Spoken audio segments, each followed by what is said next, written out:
Welcome back to the channel, folks. We're going to have a chat with Legit London this week. He is a rising YouTube star, specialises in vids all about motorcycle, moped theft within London, and he's now starting to give advice as to how you can best keep your pride and joy secure. Really interesting chap. He really is fighting hard for us bikers out there, and it was great to get him on the podcast. However, before we crack on with that, a massive shout out to the podcast sponsors, who are, as usual, Innov. Now, Innov are sort of the global specialists, the leaders, I suppose, in motorcycle dash cam systems. They do single camera and dual camera systems. I currently have the K3 on my bike, and I am switching back to the flagship K5 model, which is a 4K camera unit, 4K front camera, 1080 rear. Both the K5 and the K3, which is a 1080 dual camera setup, both of these have a remote, an external mic. They both have the facility to track your GPS on your ride. They both have parking mode, so your bike's fully protected even when you're not there. Really is a great little system, folks. If you head to innov.co.uk, that's innovv.co.uk/TP1, and go from there.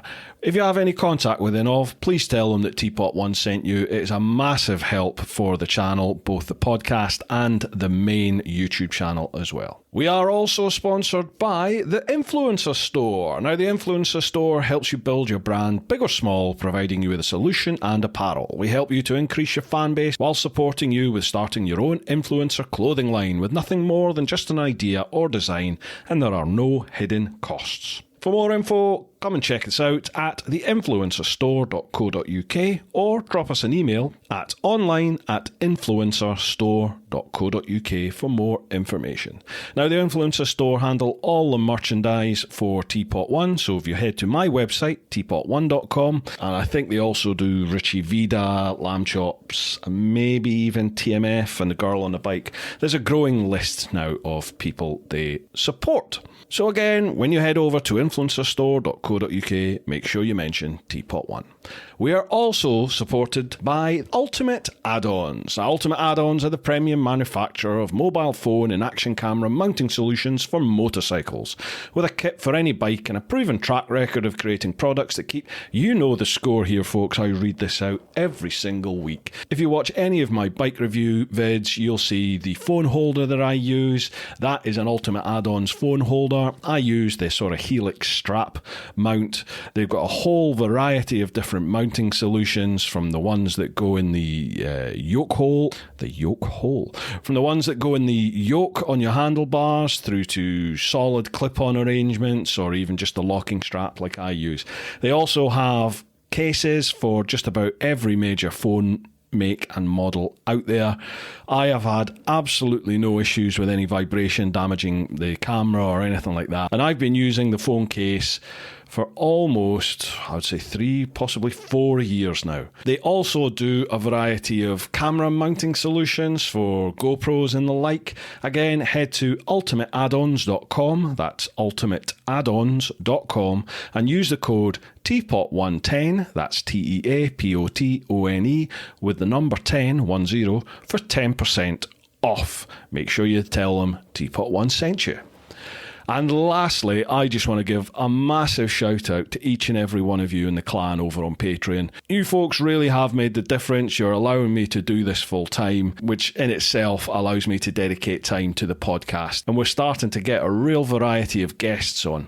The podcast is growing from strength to strength. I love all the feedback I'm getting from you, so thank you very much for sending me that. One more thing, if I can ask you folks, if you are listening to this or you have access to Apple Podcasts, that's the only platform you can actually leave a review. So if you wouldn't mind leaving a review for me, please, on Apple Podcasts, 5 stars would be fantastic. That would be awesome. That really does benefit the podcast as a whole, and it helps to promote it within the Apple platform itself. All right, folks, enough begging, pleading, and thanking from me. Let's crack on with episode 63, Legit London. Right, folks, welcome back to the podcast. This week we've got Legit London. How you doing, bud? Buongiorno. All is good in the hood, Bruce. How are you?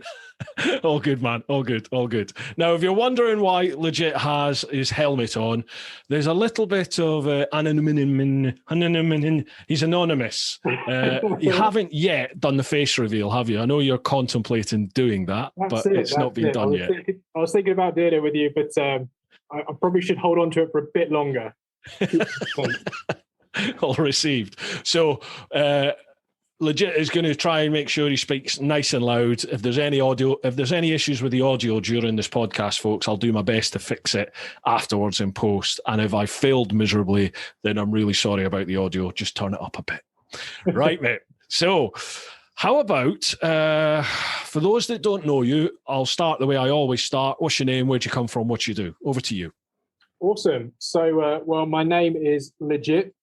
So I chose that channel name 2016, I think it was. I was watching a YouTuber called Snowcat87. Yeah. And I stumbled upon his videos. I don't know how. I got hooked on watching his bike videos, and I went out and bought a KTM. And ever since that point, that was me into bikes, and that was when I chose the name Legit. Where do I come from? I'm a southeastern boy. I come from Kent, born and raised. Then moved up to London just shortly after I discovered Snowcat. So suited the name Legit London. Yeah, that's about it. Not a great fancy story when it comes to me. Now, you started mostly on Instagram, didn't you? And then you've got TikTok and you're now YouTube. Your YouTube is flying as well. It's doing really well, I noticed. That's almost correct. I started on Instagram, but it was a personal one at the time, and I was doing stuff on YouTube. Mm-hmm. But back then, it was like I've distanced myself from. I don't have anything to do with it anymore. Is road rage. So I used to like film on my way to work, like stupid stuff that would happen. I thought, you know what, it's far too dangerous, and I found my perfect calling in life, which was, you know, filming. Like motorcycle theft and moped theft in London. And that, when I got onto that niche, that's when it blew up.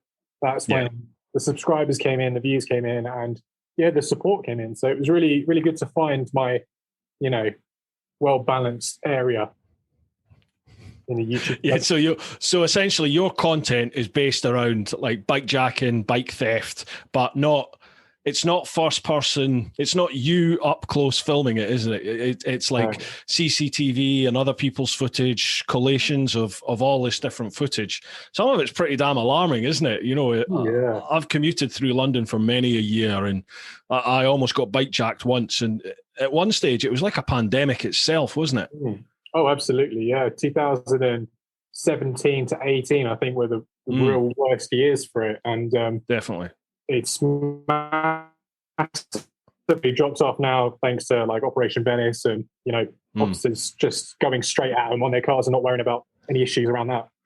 Yeah, definitely. And the fact nobody's actually commuting in and out of London at the moment. So the last year there's been nobody in there, has there?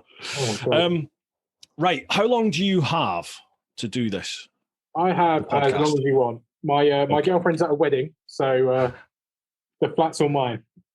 Body swerved that one. Good work. Right. Well, how about we just crack on with questions and just see where it takes us? That sounds like a plan. Love it. Yeah. Beautiful. Lovely old job. Right. First off, we'll go to Patreon. So it's patreon.com/TeapotOne. Over to the clan. First one, Martin Rowe. A question for Legit London and Bruce. What is your feeling riding in London? Has it changed yourselves over the years? Also, has the scene changed in the last few years? I ask this because of Bruce's career before full-time on TeapotOne. So how do you feel? Do you think riding in London has changed you and how you ride within London? And do you think the biking scene in London's changed over the last few years? That is a really interesting question and a pretty good one. Over the years, I've been riding here since 2016, 17. So I've only known London for a few years.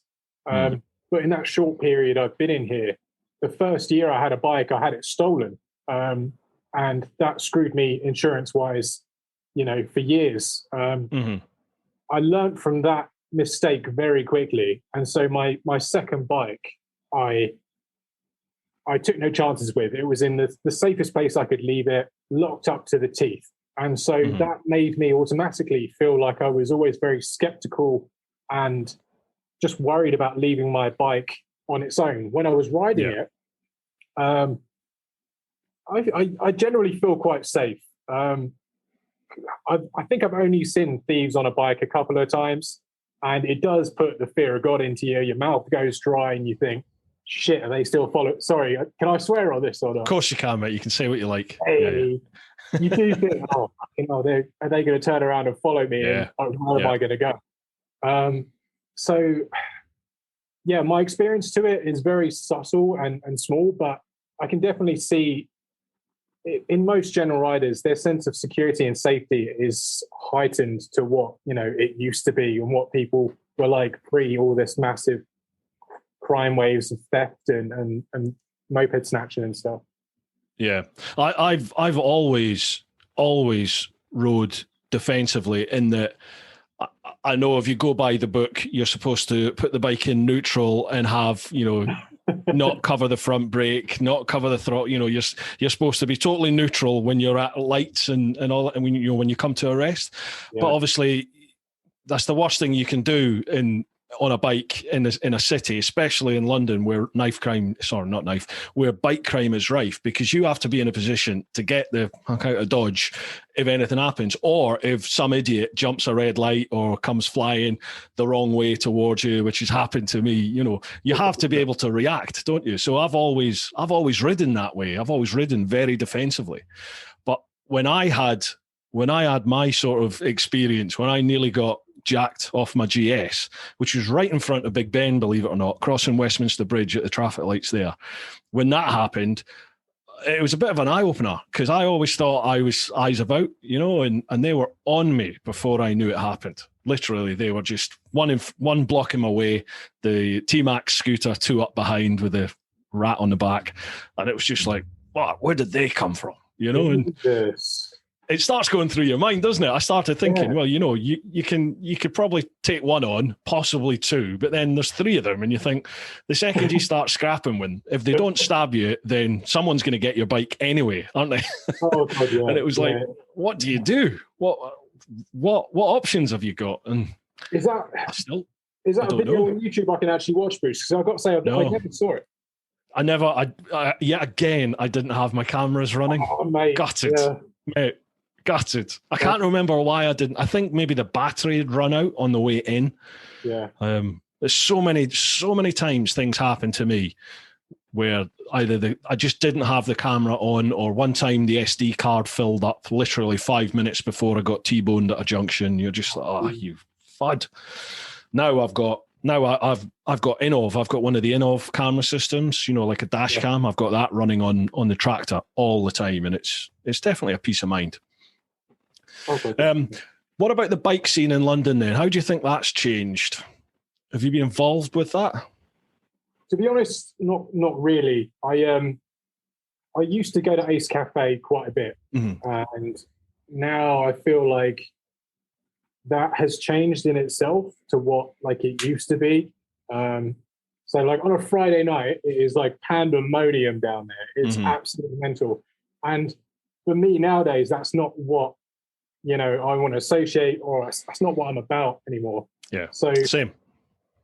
I feel like more that I have changed more than the bike scene has changed, because that's only changed a little bit, but my maturity and attitude to this stuff has changed drastically. So that's just made me move away from some of the more kind of like sketchier sides of the bike scene. Are you down at the bike shed now then? Oh yeah. With my coffee and That's it. Frothy mocha latte and all that. Yeah, man. I've only ever been there once. I went there about, must be about 5 years ago, 4 or 5 years ago now. We went for our Christmas do there, me and my bike mates. Yeah. Got to say, it was an impressive setup, and it looks like it's even better now. Oh, it is. It's lovely. They've got some awesome bikes on display whenever you go down there. It's always great to like check them out. And also, if you ever wanted to do a meeting there, like of your fans, that would be a fantastic place to chill. Some great like Chesterfield sofas, secure parking, good drinks and food. It's just that it's in London. That's the only thing. So I just the thought of going into London now, I'm just like, no thanks, pass. Very true. Because if I don't ride, then I'd have to get the train, and if I do ride, you can't have a beer. Like, get someone to take me pillion. That's what I could do. Right, next one then. David Buchholz. My question is there a bike that thieves are just not interested in? Go. Interesting. Wow. What do you think to that? I reckon maybe the old Super Cub 90. I don't think there'd be much market to nick one of those and sell it on. Yeah, but do you not think that like bike thieves are sort of, you can almost split them into three, can't you? There's like the street urchins who just are around to nick anything that they comes across. They're opportunists. That'll do. We'll have it and we'll have it away. Then you've got I suppose the middle lot who are doing the rounds. They look at the parking bays and they'll have something away. They're probably the ones most people would come into contact with. And then you've got your high level ones who specifically target either a set bike or a model. They go out looking for a GS or the Panigale or, Speed Triple, something like that. They're looking for a specific bike, and around there they find that, and then boom, they target that one. Are they one and the same, do you think, or do you think there are distinct different types? I think you're absolutely spot on. There's career criminals who will go out, like you say, target a bike. I know one guy that got followed back from Ace Cafe, and his bike got stolen. Yeah. And kind of put two and two together. Some of the people, unfortunately, where there's bikes, there will be thieves.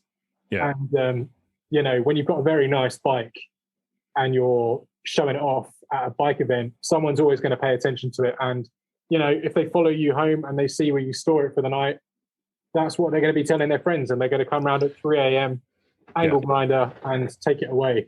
And like you say, there's that other percent of just pure chances and opportunists. I did a video of a guy called Jack. I think last year he was coming back on his, I think it was a KTM Duke 390, and his CCTV camera captures him like coming down his road, pulling onto his drive, and as he's just dismounting the bike, three lads who were coming past and obviously wanted to nick his bike, saw it, ran over to him, jumped him, started trying to fight him and pull him off.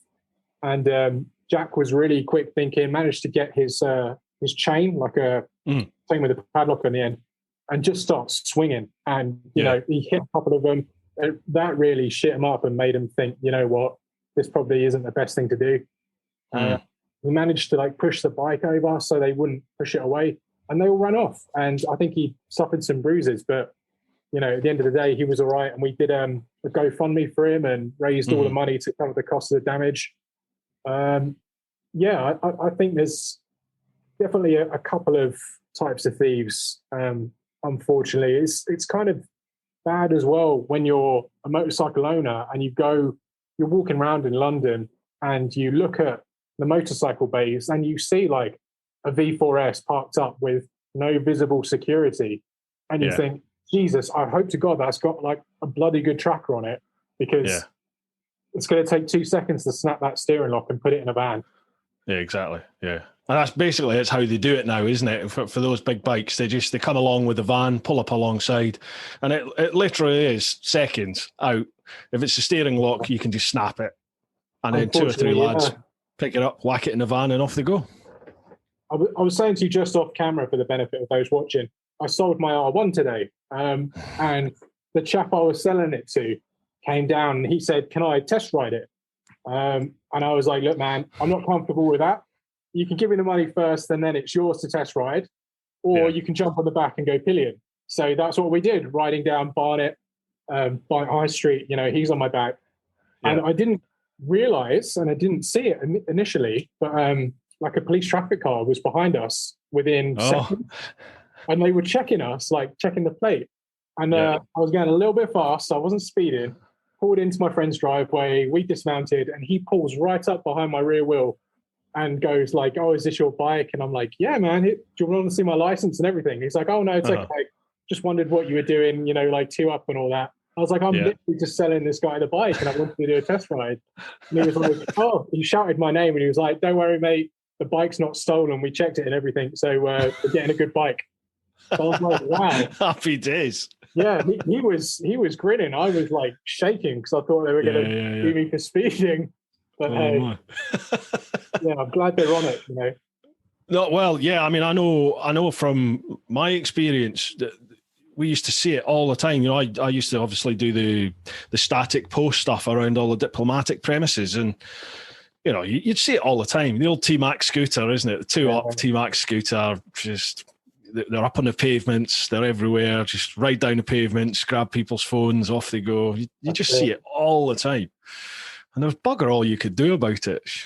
Taxis. I remember a taxi driver pulled up to me one time when I was doing like a perimeter patrol on the streets, and he just stopped and he said, "Officer, can I ask your advice?" He said, "If I was to see one of these mopeds, nicking a phone or nicking somebody's bike, would I be able to tactfully knock them off the bike, basically, with a taxi?" Yeah. And I basically said, "Obviously, I can't tell you yes, but accidents happen in London all the time, and these scooters do go very fast." So we left it at that. So no idea what happened. Oh boy. Well, a bike that thieves aren't interested in, David. I mean, I kind of think. I know you said C90, but there's a market for C90s. They're worth quite a bit of money. So fair point. Yeah. I genuinely think no. If it's an easy option, like most thieves are opportunists, so if it's an easy option, they'll take it. If you've got a high value bike with loads of security on it, it's got the chain, it's got a track signed up saying it's got track or data tag or something like that on it. Do you know what I mean? And then you have another bike next to it with nothing on it. They'll take the one with nothing because it's easy. So I would say no, just cover, chain, disc locks, padlocks, visible deterrents. Like, funnily enough, I'm saying data tag. I've just done a sponsored vid with data tag, so there's one of them coming out soon. But that's a visible security, it's showing that the bike's got a data tag on it, and they will pay attention to that because if it's that or the easy option, they'll take the easy option. Absolutely, yeah. Right, next one, Pete English. Now, legit, I don't know if you've been have you been listening to the podcast? I watched yours with Pete. Right. That was quite a long one, and he's been messaging on Instagram. Oh, has he? Yes. He's a good lad, Pete. He's a good lad. He's always you can always rely on him for a question. So here it goes. Hi, guys. Hope you're both fitting well. Fantastic that you've got Legit on the podcast. To watch your bike theft videos is quite disturbing, especially for someone like myself who lives up north where bike crime is relatively low. Scary stuff, especially the bike jackings. My questions. What do you think needs to change, especially in London, to quash bike thefts? A very good question. Yeah, very good question. I think, firstly, it's got to start with bike owners just being more sensible with their security. I know it's hard for delivery riders when they're stopping outside an apartment or someone's house, and it's pretty inconvenient to stick on a padlock, a disc lock, like a chain, because you need to go and make the next delivery. Otherwise, you're going to be low on money or whatever. But when you're parking up your motorcycle and it's going to be out of your eyesight for any amount of time, you should be at least sticking on, the disc locks, a chain, and God's sake, just make sure you've got a tracker as well. Because if all of those things fail, which inevitably they will do, if someone wants that bike, they'll take it. That tracker is your last defense to get that back. And if you hide it really well, they might not even find it, and you may stand a chance of getting it back. If you don't have one and they do all your locks, you're busted.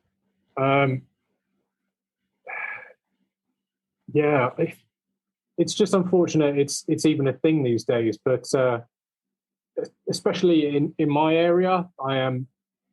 Oh, I won't say exactly where I am. I'm somewhere in London, but I haven't seen many thieves before. But my local area, I'm in a Facebook group for like all the residents where we are, and there's been quite a few people, like specifically females, who have been posting saying, "Oh, I've just had my phone snatched outside this area, like with two guys on a moped." And I'm like, "Oh, damn!" They used to target bikes in London, phone snatches on places around Marble Arch, high value areas. Now they're doing it on my doorstep. That's quite, alarming. It's Yeah. Do they have these kind of issues there where you are, Bruce, or is it? No, thankfully. I mean, I live outside. Maidstone. You're an ex-Kent boy.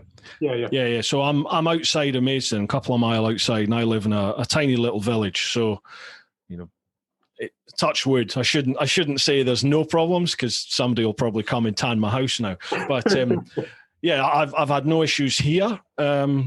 I've heard we don't get the hordes of bike thieves. We don't get gangs hanging around on bikes. All we get is middle-aged men on scramblers that go green laning up in the hills. That's all we get. So, but then in Maidstone itself, I think Maidstone's stepped up a level, I think, in terms of sort of gang activity and the crime that goes all round about that. But thankfully, it's not reached out here as yet. But I know from my time living in London. I used to live in Bromley, and before that I lived Elephant and Castle. So it was rife. Definitely rife, sadly. What do I think needs to change in London?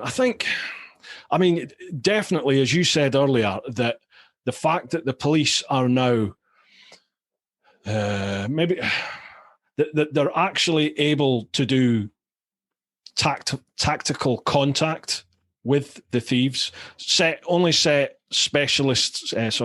trained officers who are in set vehicles, they're allowed to do it. It's bloody hard to get authorization to do it, but they are given that authorization occasionally.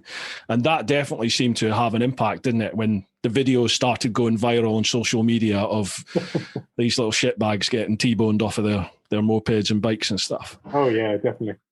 That has an effect. However, all you need, and as has happened, is an innocent member of public to get caught up in that, either with the moped or the shitbag that's on the bike they've just nicked, and they're doing a runner from police, and they make contact with a pedestrian or a car, or they crash and wipe out a bus stop queue. All you need is something like that to happen, or the police car to have an accident, and the public opinion just flips the other way again, doesn't it? It's one of those things, sadly. It's a difficult one. I don't really know how you beat it. I genuinely don't know how you beat it, other than, as you said, educate riders to step up your security on your bike, really. And even then, it's never fail-safe, is it? It's never going to be fail-safe, sadly. Just try and make sure you park next to somebody that isn't as secure as you.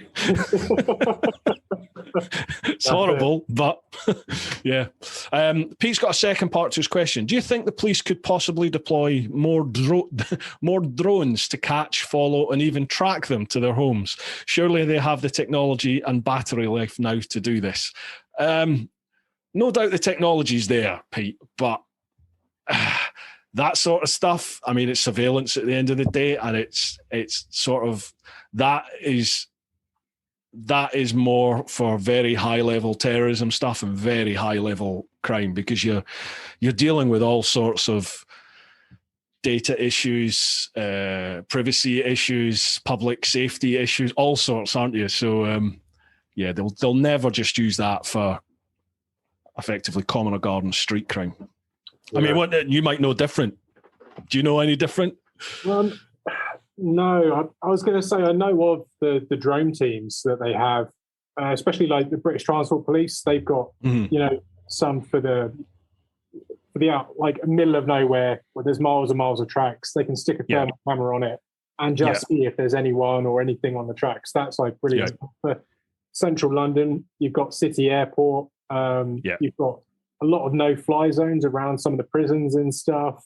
You've also got Downing Street embassies, the palace. There's loads of places where potentially someone, if they knew, unlikely, if they knew they were being followed, could just try and, lose you by going through some restricted airspace. So it would be a great way, to safely track a thief, but just not too practical in London, especially with the high buildings, possible loss of signal. And then if you cut out with your drone, you've got a missile flying through the sky. Could hit anyone, anything, So, yeah. They are. That's the thing with drones. They're never fail safe. And although you do there's some amazing drones out there that will track and follow, but they're never 100%. And certainly in built up areas, like Legit was just saying, especially in London, where there's, the stuff that's flying about in the air from all these different diplomatic embassies, all the security zones, everything like that. There are all sorts of signals flying about, and I wouldn't trust flying a drone through there. No, definitely not a chance. What's the story with CCTV in London then now? Because I know at one stage we had pretty much the best CCTV coverage going, and then it all stopped at one point. Most of the cameras weren't being used. But do you know what the state of play is now? I'm not entirely sure. Council-wide, I'm not entirely sure if boroughs can, because of cutbacks and stuff, have had to lose some cameras, or cameras that have naturally come to end of life haven't been replaced. So, footage has dropped that way. I'm not entirely sure. The area I work is within the GSED, so there are cameras absolutely everywhere. And I know there's been one or two issues with motor vehicles and snatch and grabs in that area, and the CCTV has always been, impeccably quick to find, locate, and track a suspect. I guess the further you move out, and the more you go into the sticks or the poorer parts of London, possibly the council isn't going to be that worried about putting too many cameras up there, because there's no real operational need to. If there's no high value shops down one street and it's just a bunch of unfortunate, shopkeepers, and they've got an ATM, they might not want to put a camera outside. So, but I've seen the telly box, and when they want to track people on CCTV, they can just patch into every single ring camera and street camera going. Surely, is that not how it works? That's amazing, but unfortunately, not everybody has a camera. That would be a perfect world. I think we're meant to be the most CCTV'd country in Europe or something. I think apparently so. Yeah. But there's saying that there's a lot of footage from ring cameras, like you said. There's a lot of footage I've had sent to me of one guy woke up at 5 a.m, and he was playing the footage. I did a video on it, and he showed me the footage of two guys coming to get his Tracer 900 GT, and they lifted the lid, the cover, sorry. They're looking at the bike. They see the steering locks on. They're giving it a whirl, and he gets notified about it, comes out with a baseball bat and his son, and just starts screaming hell and fury. And these two little shits go off running. So, the cameras are brilliant. It's just when you really, really want one to be facing you, it's either got the quality of a potato or it's just been broken and it's not there. Yeah, definitely.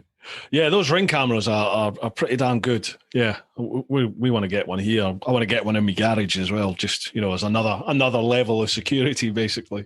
Definitely. I was going to say, so how does that work then with your content? Obviously, people contact you and send you their footage.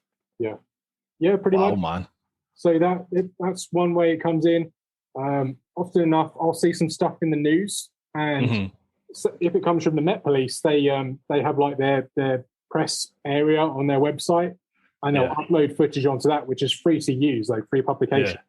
So I'll get that off, write up a script. There was one bank job that happened a few months ago, and I actually just thought, oh, fuck it, I'm going to go to all the locations these guys went on my R1 and film where they went in, where they went out, and do the route myself. Drive to the ATM that they robbed, drive past the firearms station that they zoomed past with, and opened up the dye box, and fucking dye went everywhere. and just follow them back and do their route. And yeah, it's pretty good, especially when you've got really good footage from like a source, and you can do those kind of detailed videos. It's it's good. I unfortunately had a few people that have come to me with like some footage that is just not. I can't take it on board and do anything with it, and I feel really sorry for not being able to help them, because I've had quite a few people think that coming to me with their unfortunate theft will somehow help because I've helped a few people. And some of the quality of them has just been too bad to even post. And I'm like, I'm really sorry, man, but just it's unfortunate. No one's going to watch this because you can't see anything, Yeah.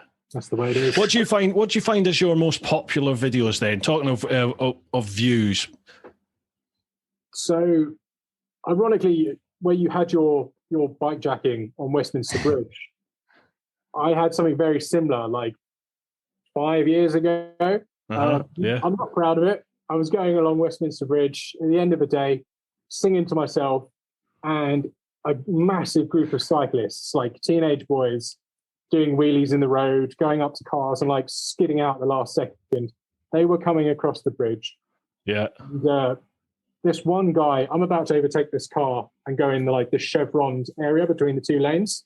Mm-hmm. This one guy obviously didn't like that. This little kid tries to kick me while I'm on my motorbike. So I see red mist straight away. I'm like, right, you little shit, fucking come back here. And I turn around and I try talking to him, and all of a sudden I'm in like everyone in like 50 teenage lads all cycling at the same speed as me, and I'm like, oh shit, how did this happen? Where's this kid gone that just tried to kick me?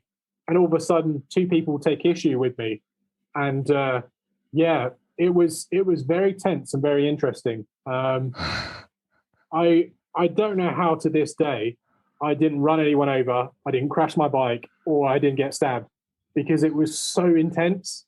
And that's had, I think, almost 8 million views at the moment. So 8 million? Yeah. God, I'm doing the wrong blooming vids, folks. God. Sheesh. I don't think I haven't had 8 million vids across my whole channel. Oh, man. Wow. Yeah, that's... Jesus. That was the one that put me on the map, People saw that, people started coming. And that's the time when I realized, looking on the analytics on YouTube, I'm sure you're like, you find those keywords that people search for. And moped thieves was the highest rated keyword. So whenever there's a video of moped thieves, I know it's going to do well. I know if I can get a good storyline to it, a good result, and some good footage, it's going to be a winner. And usually it's up in the high numbers. I can make some pennies to cover the fuel that I've done, and they're the high earners. Blimey, man! Wow, I need to have a sit down with you, and you need to school me on all this for sure. Forget bike reviews. Nice one. Right, next one. Stuart Bailey. Hello, my 3 questions. Is keyless ignition a good thing? Oh, first question. That's an interesting question, because I'm just about to get a GSA, same as yourself. And when I've got the standard GS. I didn't do the adventure. Oh, just out of interest, why not? Because a GS adventure is just a fat GS. What's the point? I don't see the point in it. I don't need 300 miles worth of fuel, because I'll need a pee before that anyway, and my body will be killing me after 300 odd miles. So, 180 miles spanking it, 220 odd miles taking it easy, and a bike that's 30 kilograms lighter with the same engine. I'll take that. That's a very good point. Yeah, I can't argue with that, to be fair. I can't argue. That's a good Why point. did you go for the adventure then? It's more vanity. I love the looks. Yeah. And I can't wait to get it, put some TKC 80s on it, and just take it off-road. Go to Salisbury Plains, have a blast around off-road, and then stick it on cruise control and come home. Yeah. And then the girlfriend can jump on the back. We can go to bike shed, grab some coffee, and it's just kind of like a jack of all trades, It is like a perfect utility vehicle, isn't it? And I know there's plenty of other adventure bikes out there, but it's the whole package that comes with it. You know, for me, I personally, I think the KTM's a far superior riding bike. I think it's better off road. It's better. It's more fun to ride on the road. The new Super Adventure S it's got the telelever suspension or the anti-dive suspension, so it feels like a GS. It's better engines, more powerful, but it's a KTM, and you're going to have issues with it. I had issues in the 2 weeks I had it, so it's just like, I'll stick with the reliable GS, and when something goes wrong, they just give you another bike, they take it, they sort it, bosh. That's it. Right, but anyway, keyless ignition, what are you thinking? I don't have much experience of it. I've only used it a couple of times whilst test riding those GSAs. I kind of like it. I don't know, going from a mechanical lock and knowing it's locked at the end of the day and you have to have the key or break it to open it. I don't know how much easier it is to hot wire that button and just bypass it that way. So I love the kind of ease of it, especially with my R1. It was fiddly as hell getting the key in there and unlocking it. Yeah. I love just then a push a button, but I don't know. Thieves these days are clever as hell. I'm sure they can probably get some kind of masking jammer that will read the signal going. I don't know. Yeah. Well, they can. It's just, they do it for the cars. They'll do it for the bikes. They can do it. Absolutely. But then, you need to have secondary security on the bike, don't you? You need to have disc locks. You need to have chain, ground anchors. If you've got it at home, a cover. You need all sorts, data tag, you need everything on the thing. But in terms of just sheer practicality, I love keyless ignition. I've got loads of mates that hate it, but I love it. But what does piss me off are people like some KTMs, some Triumphs, they're keyless ignition, but you need the key to open a petrol tank. And I'm like, why? Why do that? Just make it all keyless. I've got the new Triumph Speed Triple 1200 RS at the moment. I've got that for a week, and I filled that up today, and thankfully that's a keyless petrol tank as well. So good work, Triumph. Good work. You listen to the moaning. We like that. Next one. Is a clean, tidy bike more at risk than an old, tatty one? Of theft. What do you think of that? I would say it's just down to what sort of security's on it, personally. I mean, is a dirty Panigale still a shit bike, or is it still a really fucking good bike just with a bit of mud on it? I can see where the question comes from, because if you've got like a really crappy looking MT-07, which is a bike thieves love to have because they are literally the jack of all trades. They're so light, they're quick, they're agile. If you've got one that looks filthy, it's going to look like a pile of shit, but someone knows how good that bike is within it. And they don't care about the exterior because they know that bike can pull wheelies quickly. It can, lose a cop car pretty in no real time at all, just how nimble and lightweight it is. Yeah. I can see where the question comes from. And I think I used to think like that once upon a time too, but the way to do it is have a gorgeously clean bike that you can be well proud of, but just keep it locked up and just keep it so safe. Like if you can bring it in your house, do it. I used to bring my MT-07 into my apartment, and we're 9 floors up. So a couple of times in the early pandemic, I used to wheel it into the lift, press like 9th floor, come up here, and one or two times there was at like 5 a.m. there was an issue where someone would call the lift, and I'd be in all my bike gear with the MT-07 in the lift, and they'd open it, and I'd be like, "Oh, I'm really sorry." And I panicked once, and I said, "Oh, I had a flat tire, so I had to bring it up to the flat to do it up." And they just looked at me like, "What the fuck?" And I was like, "Yeah, just don't tell building management. We'll be fine." Yeah. I think I remember seeing like one of your Instagram stories or something. I think it was picture of you in the lift with a bike. Well, good work. Yeah, it was mental. I think that question, a tidy bike more at risk than an old tatty one. I think again that goes down to depends on the thief, doesn't it? It depends what they're looking for at that time. Because the next part of his question: are thefts to order more common than opportunists? Oof. Cool. Sorry, Bruce, I can't comment on that one. I don't know. I've been out of it for quite a while now. What do you think? Thefts to order, are they more common than just opportunist? Okay, thefts to order. Sorry, my mic was being funny. I'm not entirely sure because, like I say, a couple of months ago, my friend had his R1M stolen. That was undoubtedly done to order. He was definitely followed home, and it was pinched. They recce'd it out. They saw what time he went to bed. They Google Street Viewed the area, no doubt, to see where the cameras were, and that's how they did it. But it does fall down, like we said, to the type of person that it is. High value vehicles are going to attract top of the notch thieves because they want that stuff. If you've got there's money in it. Exactly. Yeah. Especially at the moment because of the pandemic and with Brexit now, because it costs more to import parts in from abroad, specifically from Europe. So your European parts, they cost more at the moment. Your tires, everything, the price has gone up. So the value of second-hand bikes has gone up, and the parts has all gone up. Interesting you say that. I was speaking to Philippe from BMW Park Lane, and he was saying the exact same thing. He was saying because of the pandemic, silicone chips that they use to go in the GSAs and stuff, they haven't been produced because there was no one in the factories at the time.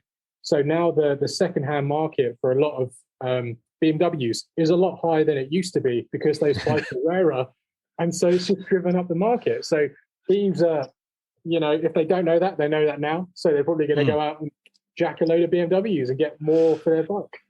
Yeah, absolutely. Sorry about that, folks. Oops. Yeah, sorry, no, but I mean, I think people are under the illusion that thieves are just thick, and they tend to be quite switched on. They know where there's a demand, don't they? They're people at the end of the day, and they want to make as much money as they can. So if they're gonna go out and nick something, I'd imagine they'll try and look for the stuff that's going to give them the best return, whether that's a medium value bike where there is a much higher demand, or alternatively some go for the really high value stuff where there's a distinct market for it. So kind of got everything covered, folks. Oh yeah. Oops. Next one, Carl Laidlaw. Hi, Bruce. My question, is the length of the sentence given to bike thieves strong enough? It's usually a suspended one, and it seems it's only a prison one on the second time of getting caught. Oh, yeah, sentencing. It's a difficult one, isn't it, sentencing? Definitely. Sorry, go on. Sorry. When I do a lot of my research into specifically the Met, when they do their cases and they publicise it, yeah, the sentencing is usually quite lenient, but these people are often prolific offenders and have, either been to juvenile prison before or been to actual prison and done a short stint of time in there. And a lot of the bike and moped thieves that I've seen usually get between 16 to 36 months in jail. Obviously, good behaviour, you can probably be out of that and stealing again within, half of it. But, you'll only ever do, I don't know if everybody knows this, but you'll only ever do a third of your sentence unless there's extenuating circumstances. If you get sentenced to 9 months, you'll do 3 and then you're out, unless you've been a shitbag inside or, been involved with stuff, or there's extenuating circumstances to the crime that you've been found guilty of in a court of law. Sometimes they will then go 9 months is 9 months, or life is life. But generally, you do a third of whatever sentence you've been given. Sorry to interrupt. Yeah. No, that's spot on. I mean, you know more about this than I. I was just going to agree that they're usually out within one particular thief who we followed. He was a prolific bike jacker, and he wasn't this. he wasn't exactly stupid, but he wasn't the most clever of the bunch. He would always go on a social media, always brag, always show what he's just got. And, right. you know, like if you're a good thief, you don't do that. You take whatever you want and you disappear.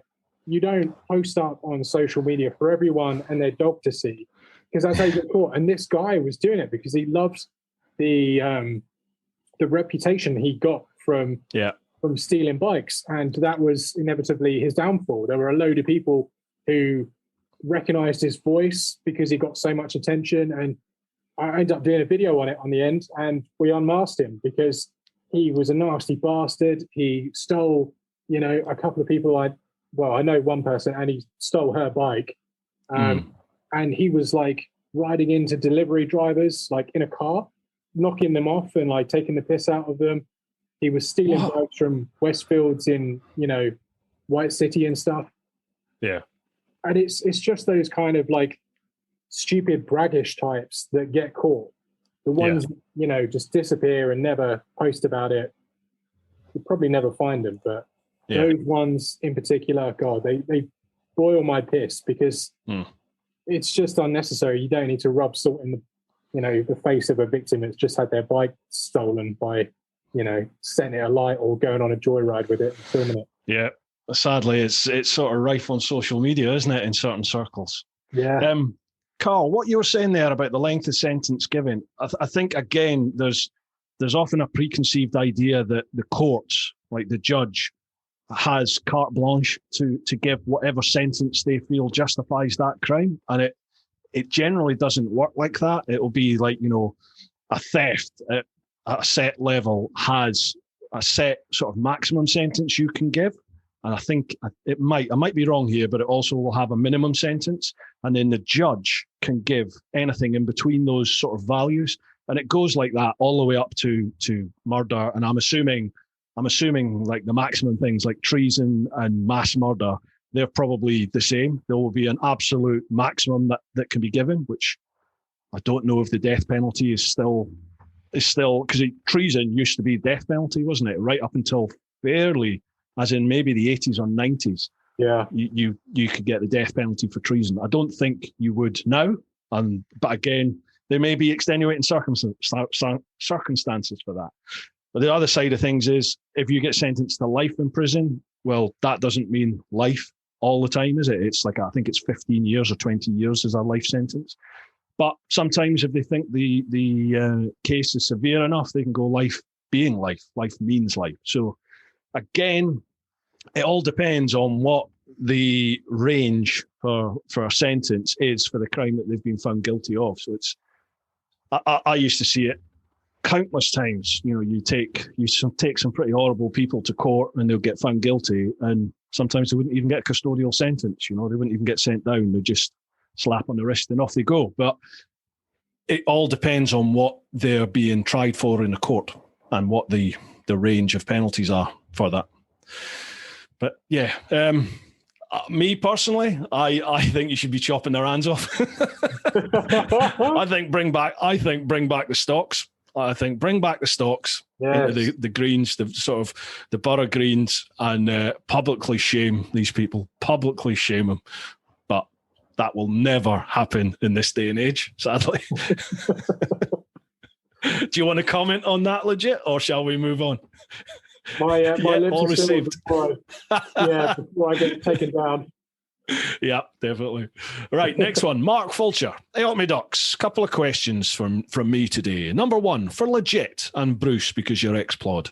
Don't you just think that we should be using harder tactics and sentences to deal with the bike thieves? It's not like it's a secret that it's happening, and if it's rife, why not just make more of an example of the bastards and bounce them off a few more Range Rovers? If they can't walk, they can't nick bikes. Just an idea. Well... Can you comment on this? That's a good comment. I like it. I've got a big grin on my face. I know you can't see it, but that tickled me. That comment is what a lot of people say underneath a lot of the moped theft videos I do. Yeah. I wish like I could see more of them being knocked off. You know, I wish, you know, at least they were getting broken. I know it's horrible to say, but broken bones, because if they're just knocked off and they have a little roll around, they're in cuffs, they're not going to really worried about being properly smashed off a motorcycle.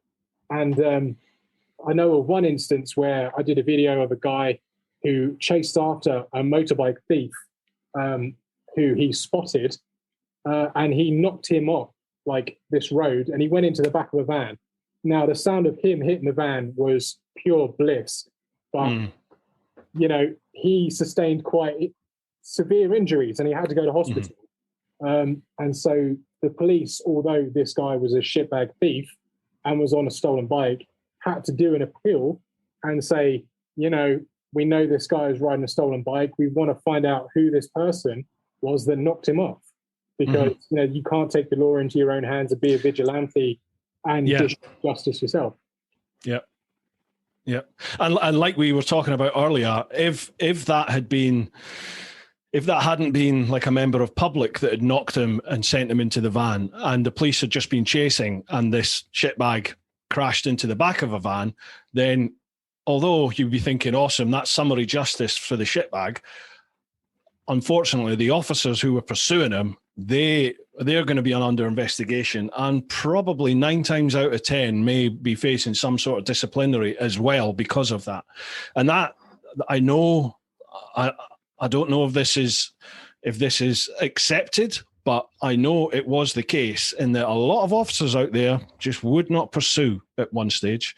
I think probably up until, was it about 15, 16, 17, when they brought in specifically trained tactical units to target the bike crime? Because officers were just like, well, you don't back us up anymore, so we're just not going to pursue them anymore. And it just got ridiculous. That really saw the explosion of crime in London, didn't it?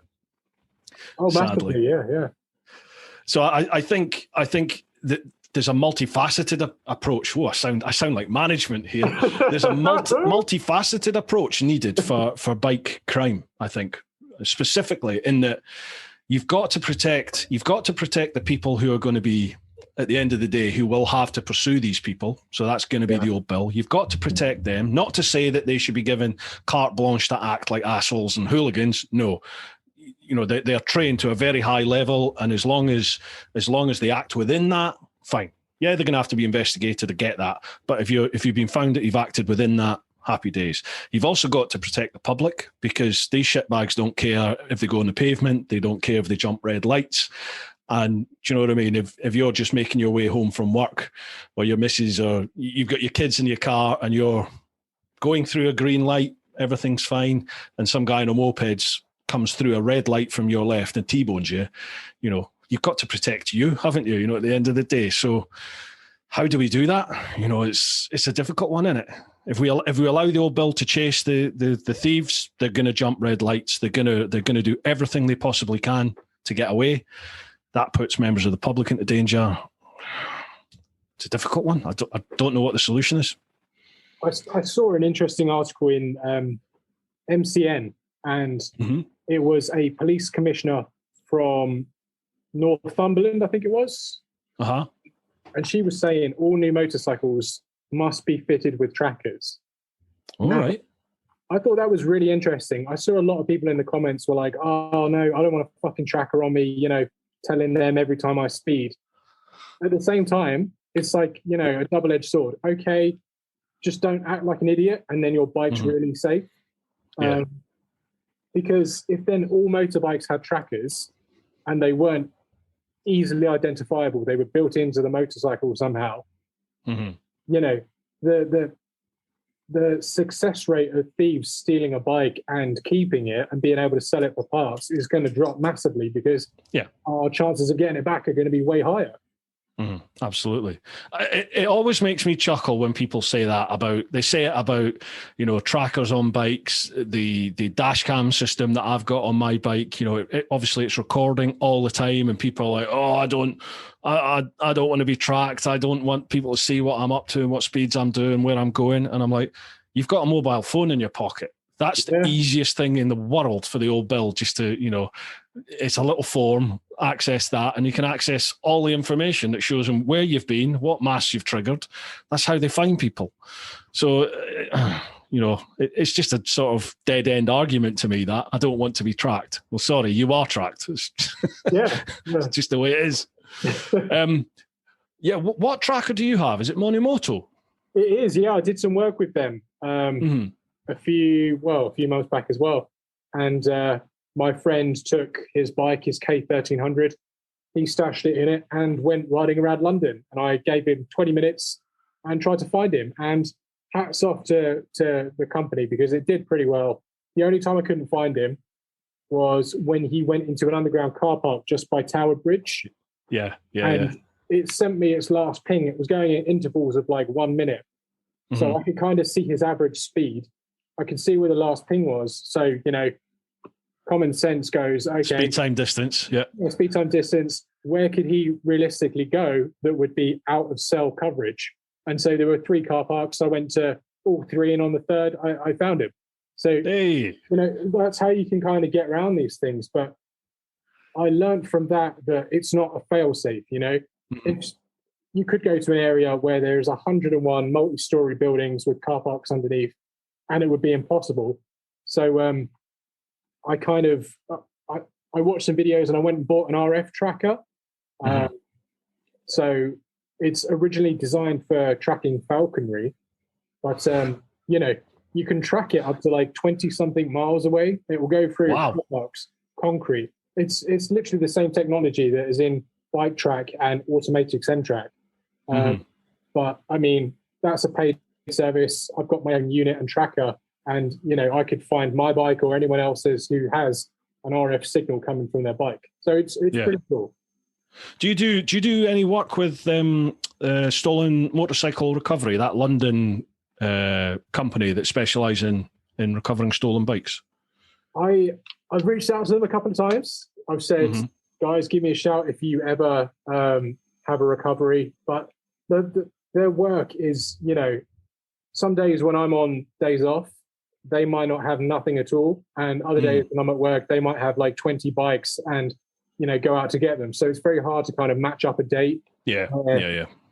Because I might say I'm off today and I'll go and sit with them in the van and nothing will happen. So I'd love to, but, I've thought about getting them on the podcast, actually. I listened to them on... Do you ever listen to the Chasing the Racing podcast? Chrissy Rice and Dom Herbertson. Do you ever listen to that?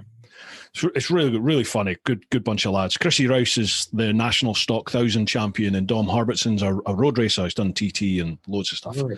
And they had the chap from London Stolen Motorcycle Recovery. They had him on, and it was really interesting to hear, what they were getting up to and just their take on it, really.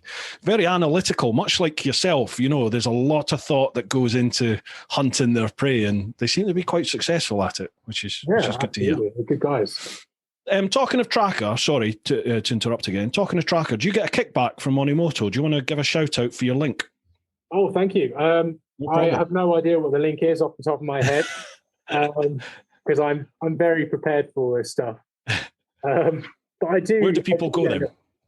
Sorry, mate. Where do people go to find it? Oh, so on my channel, there is a video which is called "Tracking a Stolen Motorcycle in London," and that's the video. And down in the description, you can get a discounted. I think it's only like 5% off of a normal price, but it's still 5% off of like 170 quid tracker. Cool. So if that tickles your fancy, please feel free. Right then, folks, what I'll do, if you're listening to the podcast, have a look at the show notes. I'll find the link and I'll put that link in the show notes. And if you're watching the video, check out the vid description and I'll make sure it's right up near the top there will be the link for the Monimoto tracker. 5% off, was that right? Beautiful. Happy days. No problem at all. Right, Fulch has a second question for us both. The problem I've faced this week, when getting to the bottom of the cereal box and you get all the broken crumbly bits, are you a tip it in the bowl type of guy and don't waste any of it? Or like me, fish out the good bits and chuck the broken crumbs in the bin? Keep up the good work, gents, shiny side up. You must be some sort of maniac if you just pick out the bits. All the dust and everything at the bottom's the best bit, surely. I agree. Spot on. Yes. He's not right in the head, is he? Fulch, you're a nutter. I'm sorry, mate. Yeah. Definitely. I like it when usually when you get all the dust and everything at the bottom. That's the best bits. I love all that. That's what I've got in the cupboard. That's what I had this morning. And when you get to the really dusty part of muesli, it's great. It's great. Absolutely. Yeah, definitely. See, Fulch's Northern, they're weird up there. They're weird. They call buns like cobs, and they don't have sauce with bacon, and they're just not right up there. Anyway, next one, Brian McManus. Hi, gents, and all listening. Hope life is as shiny as the sun today. Cheers, Brian. As a rural idiot, if I was riding in London or any bike theft hotspot, what could or should I look out for? Keep her lit. Okay. So things to look out for when you're riding in hostile territory. One thing I always look out for, and I can't remember the name or brand of the helmet, but I always see them associated with thieves, and it's that all black half-face helmet that comes up, and it's got those red box.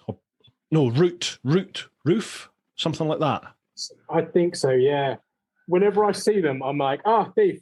But, not everyone's a thief. But a lot of them wear it because it looks like a fucking devil.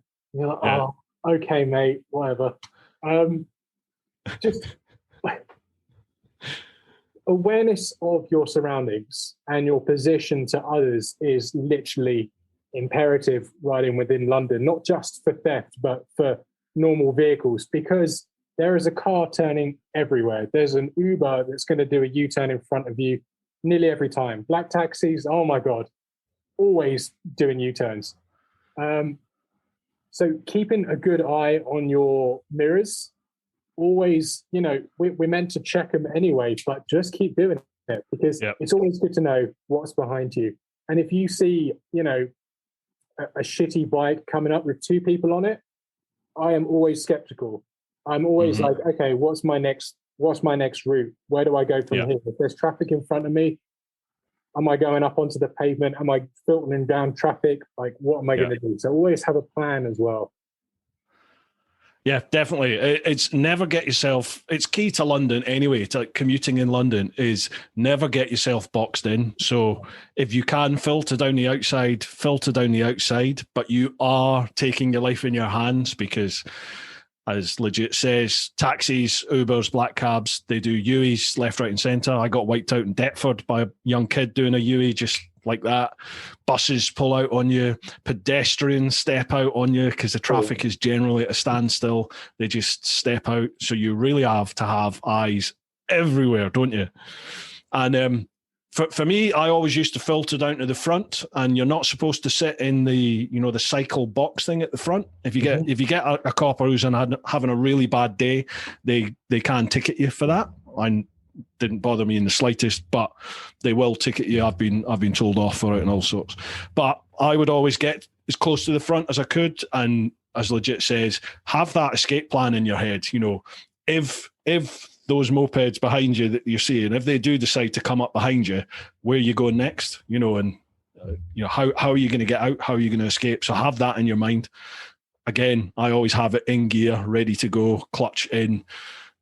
Not quite revving, ready to go, but I know where the biting point is on my bike. And if you're going to go through a red, then, that's your choice because you will get done for it. There's cameras everywhere. But if you're going to need to get away from this lot, you got to have that in your mind. What are you going to do? Worst case scenario. For me, it was when it actually happened, when they were there and they just appeared out of nowhere. It was in my mind was like, what do I do now? Because obviously, I want to kill one of them, but I was like, if I get hold of him and throw him in the Thames, there's two more. It's like what goes? Because I really don't know what the answer to that one is because they're generally at least two up. And the way I've seen it is they work in threes. So there's one on a bike that blocks your way, and then there's generally a T-Max scooter two up behind you, and it's the one on the back of the scooter that jumps off and takes the bike. So you just got to be aware, haven't you? It's horrible, but be aware of your surroundings and have that sort of bug out plan ready to go. Yeah. Fortunately, how bad's that? Yeah, it's bad. Yeah. Fortunately, that kind of theft is quite low. Looking at it statistically wise, thieves aren't, as much as they give the bravado that they're hard and they'll fight you, they don't prefer trying to jack someone off a bike while it's running. I know they can get the keys, but it's much easier and safer for them to do what they want to do when you've left the bike, you've parked up, absolutely gone. So that's another point to really kind of think, what would I do if I was a thief? Would I go for the, motorcycle parked in a secure car park that no one can hear if the alarm's going off? I could be down there at 4 a.m. all night. No one's going to hear me out on the street because I'm in a gated, car park. Or am I going to pick the motorcycle out on street level underneath a lamppost where everyone can see me and everyone can see me when the alarm goes off? So parking your bike is just as important to think about when you're riding it. Absolutely. Yeah, that's a good point, actually. Yeah, I'm sorry, folks. I don't want to put the fear of death into people that are thinking about riding it into a city. That is very rare when they do the actual physical bike jackings face-to-face. Very, very rare. As Legit said, it's generally the parking side of things. So best advice there, as you said, is make it as unappealing as possible for them. Like, put a disc lock front and back, put a chain with a padlock, put multiple chains on if you can, put a cover on it, have data tag on it, visible, that data tag sticker that I always used to peel off because I thought, oh, that looks crap, I don't want that on my bike. The whole point of that is that it's a visible deterrent. It lets them know that your bike has, it's got biometric security on all the parts. So without that sticker, they don't know that, so they're just going to nick the bike, aren't they? Just make it as unappealing as possible. Yeah. Park it next to a bike that's not got anything. That's what I would do. Right, cool. That's all the Patreon ones. We've got some Instagram ones now. Are you all right for time, pal? Yeah, absolutely. I'm good whenever you are. Okay. Right, so we'll pop across to Instagram, and that's at TeapotOne Insta, and I'll put links for all of Legit socials as well in the show notes in the vid description. First one, Tina Wheatcroft Webb. Will the interview be with his helmet down? Yes. Yes, it is. Very sorry. That's the way it's going to be. Dave G. Motoman, he says, nice photos. Did he take the photos then? Do you know Dave G. Motoman? I've no idea. A very good photographer friend of mine took those photos. Right. Or I think that the one that's pinned as the front one. She's a bloody good motocross photographer. Gotcha. And we went to Marble Arch, literally spur of the moment. Within seconds, there was a traffic police car pulling up behind us, telling us to jog on, and managed to snap a really good photo. So I was really proud of that. That's like my profile picture for nearly everything. My wallpaper on my phone as well. It's pucker. It's beautiful. Some of the influencer type accounts that are out there now on Instagram and TikTok and everything like that. The photography is fucking amazing. It really is good. Some, obviously a lot of it is done by a third party, but there are other ones that are obviously being taken by that person, and you're just like, geez, I wish I had the eye for that shot. It's fucking amazing. Oh, yeah. Anyway, sorry. Nick in Knutsford. Do either of you ever bump into Royal Jordanian? Oh, I've had lots of people ask me about Jordanian. Do you ever bump into him? I only ever saw him once. I never said hello. I was way too shy. And I saw him on his, I think it was on his Nuda. I heard him initially and then saw him go past, and I thought, fuck me, that's RJ. And then I went a different way because I chickened out. I was like, I want to say hello and I want to guess it's him, but I don't want to be embarrassed in it not be him. Yeah. I mean, I used to see him go by a lot of the different posts and stuff when we were out the West End and Mayfair and stuff. And I know a lot of the bike lads, we have a bike. Well, I used to, where I used to work, has a bike wing, and a lot of the bikers had stopped him and chatted with him and stuff. I tried to get him on the podcast, but he would only do half an hour, and he wanted to pre-read all the questions beforehand. So I was just it's probably one of them where you're best not meeting. You're probably best not meeting those people. Yeah. For me, I hope he is all right. I hope I just got the wrong end of the stick, but I just thought I'm not interested now. Yeah. Sorry, go on, mate. Apologies. You said something. I know he's a very reserved man. He likes to keep himself to himself. Right. And I know he had some issues where some people, they really wanted to track him down and find out who he was. And he had some of that. They went to his house. They found out what car he was driving, and I think after that, his world just clamped down, and he withdrew a lot of like his social interactions after that. So I kind of understand it, and I see it from both sides, No, yeah, I get that. I didn't realise that. It is bad that sort of stuff happens. Have you had any comeback then? Touch wood, no. I've had, after unmasking like that one main shitbag, I've had a lot of like wannabe gangsters going, "Oh, I'm going to find out who you are and burn your bike." I'm like, go ahead, man. That's all just words to me, but until you do it, I'm not going to give a shit. There's a few people that want to find out, but I think while I can keep it anonymous, I think that's part of, the excitement about my channel. No one knows who I am. I could be like, definitely. I probably will go past on the tube next to a load of these people, and no one will ever know. So I think while it's like that, the excitement level's there. When people know who I am, it's like when Snowcat did his face reveal. I was like, all of a sudden, like, oh, for fuck's sake! Like I never wanted to know. I prefer not knowing. Yeah, I think even like Baron von Grumble, even he had a little bit of, bite back when he did the unveiling. Yeah. Excuse me, the unmasking. But obviously that's not harmed him. He's doing very well. Thank you very much. Well.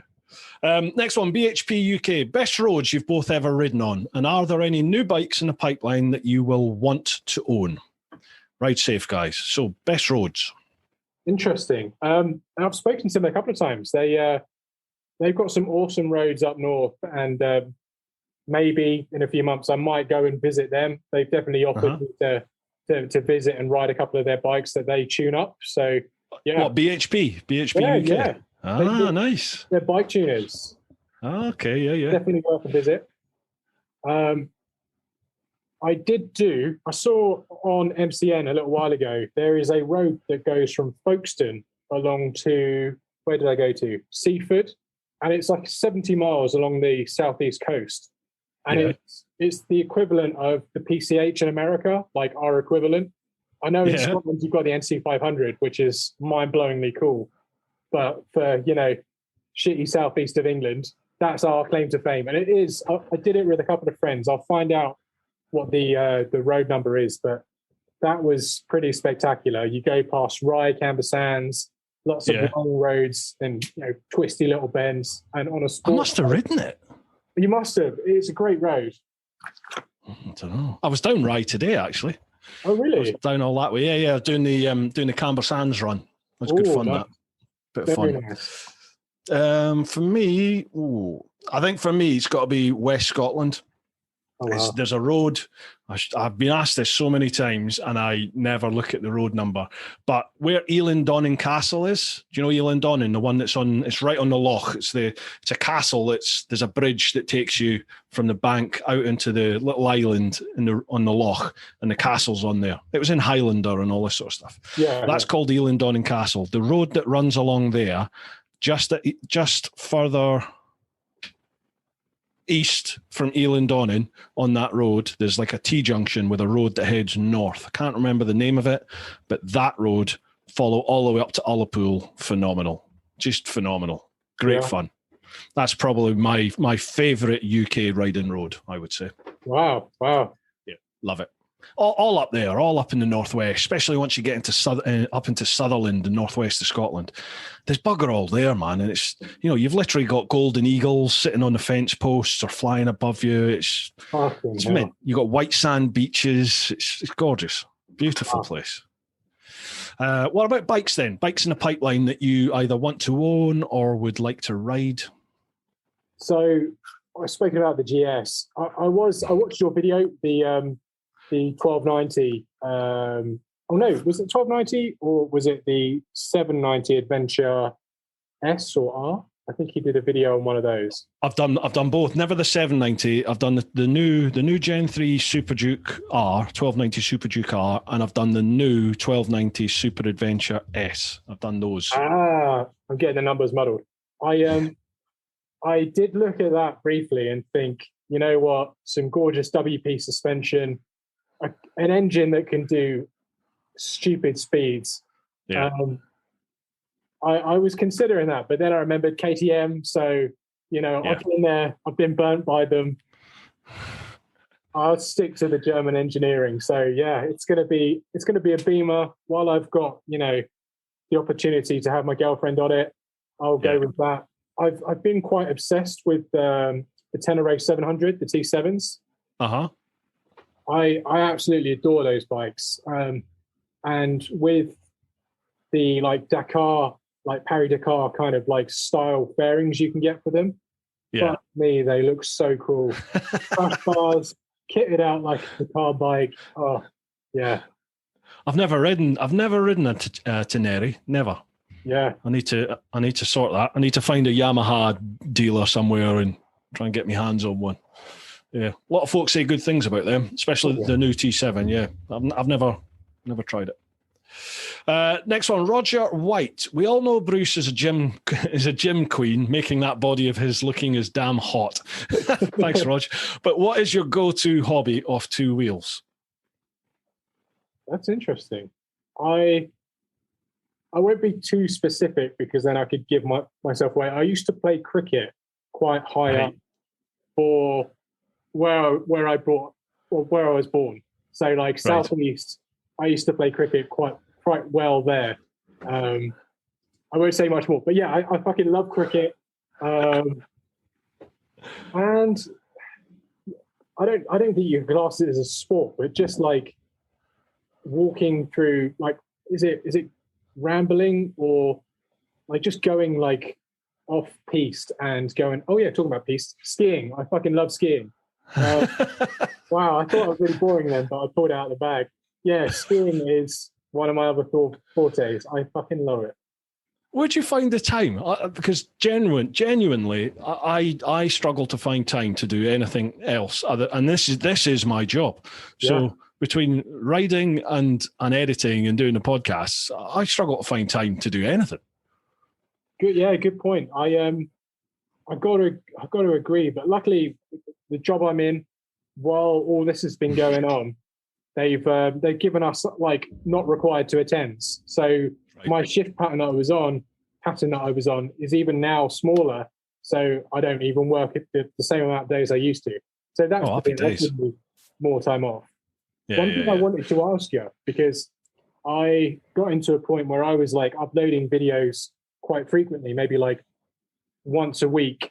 I was fucking knackered, putting in the hours on Final Cut Pro, coming back, to the flat after riding on the bike all day, downloading the footage, sorting it all out. How does it ever take you away from enjoying the ride if you know you've got to make content for it? Yeah, I'll be honest. Yeah, it does. It does. Yeah, and I used to ride every single day just because I rode for work. I'd ride in and out of work, and I'd just done my bike course before it all went fucking horribly wrong. So I was riding all the time, and then coming to this, I would say on average I might get to ride a couple of times a month, possibly now. So it does take some of the, or it would be very easy for it to take all the enjoyment out of it, because the only time you're out is when you're filming.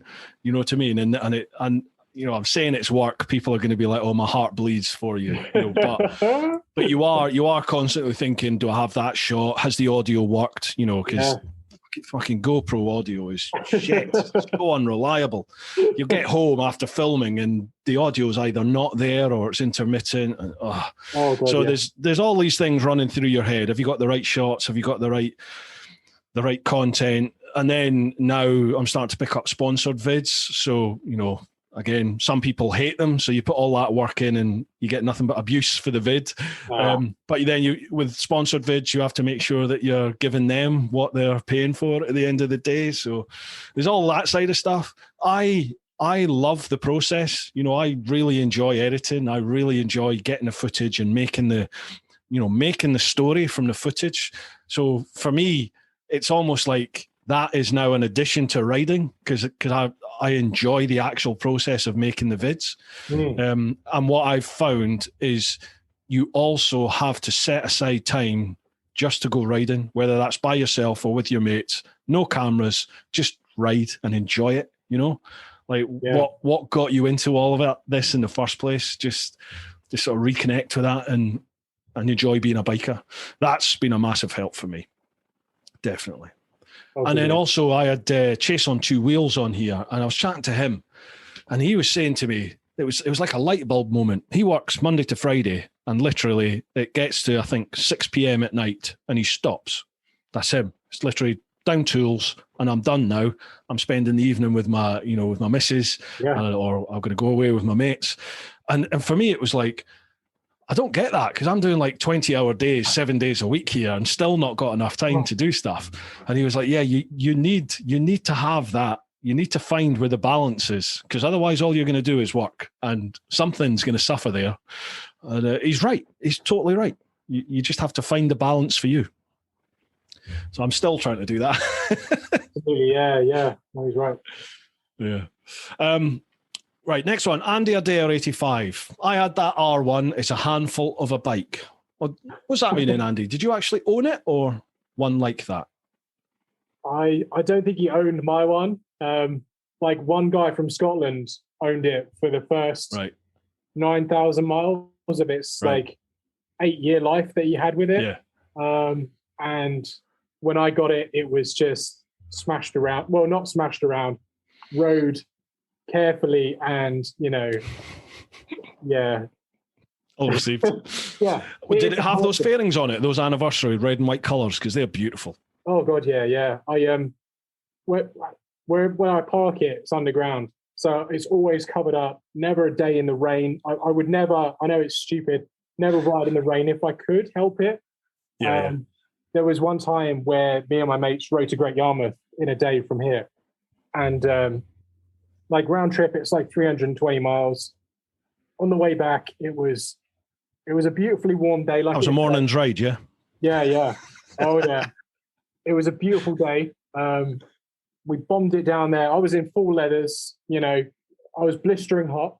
Coming back, it starts raining, like torrential rain. And I'm fucking soaked. We hit this roundabout. I've seen my mate Martin on his like Z900, takes it beautifully, carries on going. I'm in the middle. My friend Oki on his 2015 R1's just behind me. And I'm like, okay, we're a little bit quick. I don't condone speeding, but it's like almost triple digits hitting this clear roundabout on this straight road. And I took it was dangerous, but risk assessed it. Yeah. And took the corner. Yes, officer. Yeah. Took the corner, and all of a sudden I felt my rear wheel just slide out, and the next second out of the peripherals I saw the back end of my bike, and I was just like, it was all slow motion. I thought, fuck me, this is it, this is the end. I am gone, my bike is going to go. And I managed to pull it out and just keep going. So I was very lucky with that, thank fuck. So jeez. Yeah. After that, I was on a mission to make sure I rode safely and respectfully, Mr. Officer. Yeah. I think we'll draw a discreet veil under that one. Next one, last one of Instagram, Wiz War. My question, what do you think would be the solution to stop the spread of motorcycle theft? Is it gadget-wise or direct actions or improvements? Continue the good work, both of you. So we have chatted about this, but have you had a chance to have a little think? How do we stop it? You know what? I don't know about stopping it, but when you have those like ideas, you're in the shower, you're bored out your mind, and something just comes to you. Like it happened to me the other day. I was I was just thinking it would be awesome to have a device that you could fit on the bike. You know, in some jewelers, you have those systems where they press the panic button and just fucking clouds come down, like smoke goes everywhere. I was thinking it would be awesome to have something like that combined with, you know, a really loud alarm, but that just bellowed out tons of fucking smoke, so they can't see what they're doing. Everyone's going to turn around and think, why is that bike on fire? Like, you're just going to see smoke pluming from it. I was thinking something like that would be pretty cool. I know it won't last forever because the smoke would run out, but yeah, it's like the, you know, when the cash and transit boxes, when they break them and you get the dye that all comes out. The trouble is, though, would that also damage your bike? So if it stopped the bike theft, would it not damage the bike as well then? Possibly. So my idea was literally just smoke, like just not smoke. Colored dye or anything, just lots of smoke to make a massive kind of, you know, eyesore. Hopefully they'd shit themselves and think, what's going on? And that could give you the you know, little chance. Yeah, they don't want it. It's not a bad idea. Why has nobody made that then? Sorry, mate? Why has no one made that? Oh, I don't know. I was going to keep it a secret, but now I've come out with it. Someone's probably going to go and patent it tomorrow. You need to get to work now, man. You need to get to work. Get it out there. I think that could, I think that could work, you know.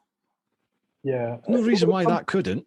It would accompany all your other security. So you'd have all of your other stuff as usual, your trackers, your logs, your change covers, but just something that they don't expect. And no one expects to, you know, try and break a steering lock, then all of a sudden have tons of like white, thick smoke bellowing out all over the place. It's just gonna disorient and just shit them up. So hopefully that could be the one like little time that they just leave a bike, because like what the fuck else has it got on it that I don't know about? Yeah, exactly. Yeah. Oh, you could be onto something there. Let's fast forward a year, folks, and we'll see. Someone out there must grab it. Right, mate, that's the Instagram one. So have you got time to do Facebook? There's 7 or 8, no, maybe actually 4 or 5 left on Facebook. Yeah, why not? Yeah, absolutely. You all right with that? Beautiful. So that's facebook.com/TeapotOne. First one, Nicholas Montanen. Right. Thanks for this tip. The tracker part was interesting, as the one I've been using so far has made some changes. Their payment schemes have made it unattractive to use in the future. What tip? What tip was that? Oh, was that your tracker video? I'm assuming he's watched your tracker video. Possibly. I'm unaware of the issue he's had though. Yeah. Sorry, Nicholas. I don't know if it sounds like you're answering somebody's question, but the Facebook comments are weird. It just whacks them up in any. Let me try and put them in all comments. Sorry, apologies, mate. I don't pre-read any of these, so they're a bit of a shock to me. There we go. Right. So first question is Jason Johnson. I bet a chat with Royal Jordanian would be interesting. Yeah, I think I replied to that already. Oh, yeah. I tried to get him on, I'm afraid, Jason, and it doesn't look like it's happening. Kim Bone, I have to ask, is he going to have a pixelated head in your video? A lot of people asking. I could take the helmet off, but it would give you a fuckload of work to like pixelate this face. So... Right, it's up to you. If you want to take the lid off, I can blur it out. It's easy. You must be hot as balls in that helmet. You know what? It's like 28 degrees outside. I got the aircon on. I got the fan on. I'm in shorts under this, and now my cat, who is also very warm, has sat on my lap. And yeah, it's all warm. Everything. Right. Your cat makes an appearance in a lot of your Instagram stuff, doesn't he? He does, yeah. He looks cool, man. Is he the white one? White with the black? Yeah. Yeah. Oh, he's awesome. His name's Yabby. Labby? Oh, Yabby. Yabby. Yabby. Named after a drug, because when we got him, he was absolutely mental. So we called him Yabby. Yeah, we used to have a white cat here called Nigel, and he was. I never used to be a cat person, but he was awesome. He won me over, but sadly he disappeared about 2 years ago, and I think, we think he probably argued with some traffic on the main road behind the house, we think. We're not sure, but we haven't seen him in about 2 years. The other two are still here, but he's never come home, sadly. Oh, no. Poor old Nigel. Yeah. Anyway. Mate, I think most, when it says you've got like X amount of comments, most of them were all based around Royal Jordanian, it looks like. A lot of people chatting about Royal Jordanian. Fair play. So I think that is us on Facebook. Beautiful. Is there anything else you'd like to chat about? Have you got anything coming up? At the moment, off the top of my head, no. I do want to go and see those guys, BHP UK. And, if I do get a GSA, possibly go and check it out, some of those roads, and maybe get my bike mapped at the same time. That would be really cool. One thing I've been trying to do for a while is I've reached out to Bike Track and to Automatic Track. Those the latter of the two. The MD of the company does some really great videos where he will go out after a bike's been stolen with an RF finder, and he'll actually go and like locate the bike, call the police, and stay with it.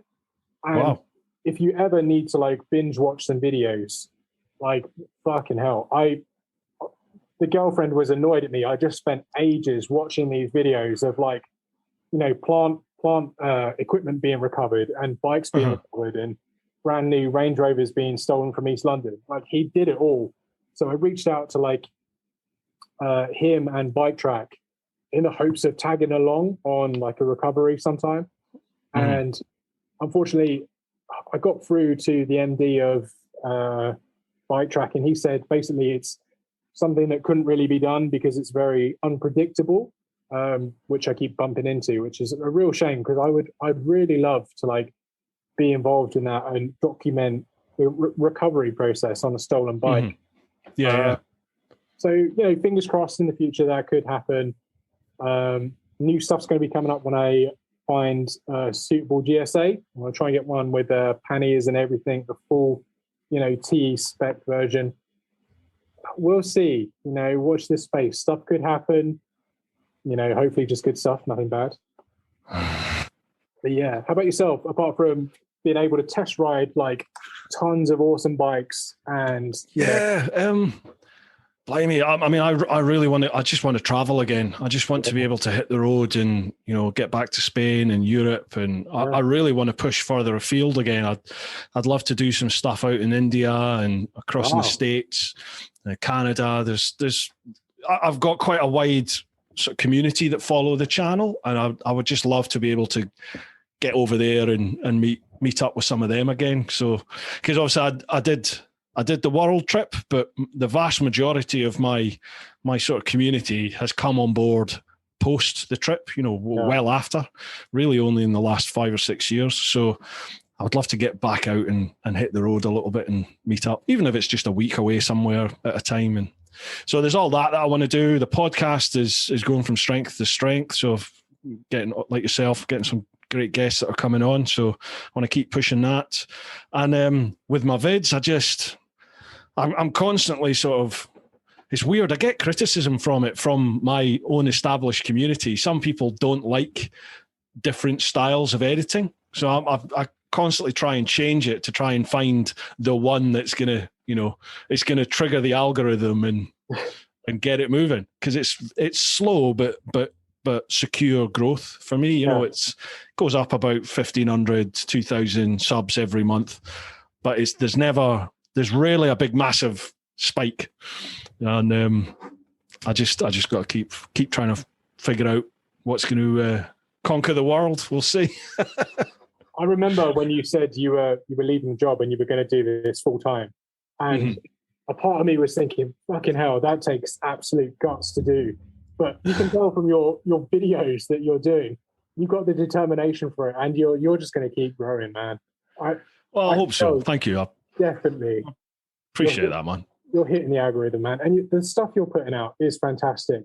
Remind me at the end of the video when we're off recording, there's someone who was telling me at work about your videos when I said I did bike stuff, and was like, oh, do you know TeapotOne, Bruce? And I was like, yes, I do. I know. I've got some stuff to tell you.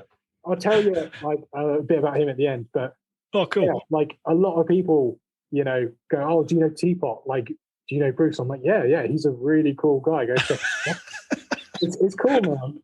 It's cool to see how word of mouth and people like recognize you and your bikes and stuff. So yeah, keep doing. That's cool. I love your videos as well. So. Oh, thank you, man. I appreciate that. I really enjoy the whole community side of it. I genuinely do. I love it when people come up and say hello, and that for me it's kind of what the whole biking thing's about, isn't it? It's that sort of camaraderie that we've got anywhere in the world. If you're on 2 wheels, 3 wheels, whatever, if you're a biker, your family and people just help you out. I love how that all works. Absolutely, yeah.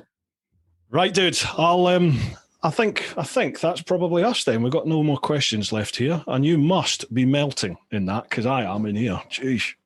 It's great you don't have smell-o-vision because I fucking think. Jump straight off the tube after selling my R1. Nice. Just got back here, and yeah, my cat's even fucked off because he didn't want to part with this. So yeah, I'm very warm. I can't wait for a shower. All right, dude. Are there any shout-outs you want to give before we call it a day? You know what? BHP UK, to you guys, thank you very much. They're always showing me loads of support whenever I post anything. My usual gang of friends, I've got so many to name, but I'm in a lot of groups with them. You guys know who you are. Thank you so much for supporting me. And to Pete as well, thank you so much for, suggesting I come on the podcast as well. It was great watching your interview with Bruce. Fucking loved it. Ah, cool. Oh, Pete English. Nice. Yeah, Pete English. Yeah. He told me to say a name, but of course I've forgotten the name of but yeah. Just to everyone who has watched anything, even for a couple of minutes, or who has subscribed, thank you so much for doing what you do. I know I'm not always, unlike Bruce, I am quite hit and miss with doing videos, whereas Bruce is like on it all the time, good content. I'm like, I don't think I've put out a video for 2 months. So thank you everyone who just sticks by and watches my stuff. I appreciate it so much. Awesome, dude. Awesome. Right, folks, if you check out the show notes or check out the vid description, there will be links to all of Legit's channels, the YouTube channel, his Instagram, your TikTok. What else have I missed? Are you on Facebook as well? I am, but I don't really use it much. I saw you. You're not old enough for Facebook, are you? No. Too cool for school. Oh, yeah. I've just started TikTok, man. Oh, I do not understand it. It just seems to be full of scantily clad women doing stupid dances. I don't get it. Is that it? Is that all TikTok is? I don't go on it for that pure reason. Like there'll be bikes and all of a sudden someone dancing, doing like a stupid move in a really small top, and they'll get millions of views. That's the only reason I go on TikTok, is to look at scantily clad ladies. That's it. It's the only reason. Anyway, folks, I'll put all Legit's social links and everything down below. Make sure you give them a like, a follow, subscribe, thumbs up, watch the vids. Right, dude, thank you so much for coming on. I really do appreciate it. And hopefully we'll be able to meet up in person and maybe get something underway. Do a bit of a collab if we can. Do something. That would be absolutely brilliant. I'd love that, honestly. Yeah. All right, bud. You look after yourself, man, all right? Thank you so much, Bruce. No worries. Folks, hope you've enjoyed this one. Keep on doing your thing. Look after those that you love. But remember, get on out there and live your life. Woo-ha!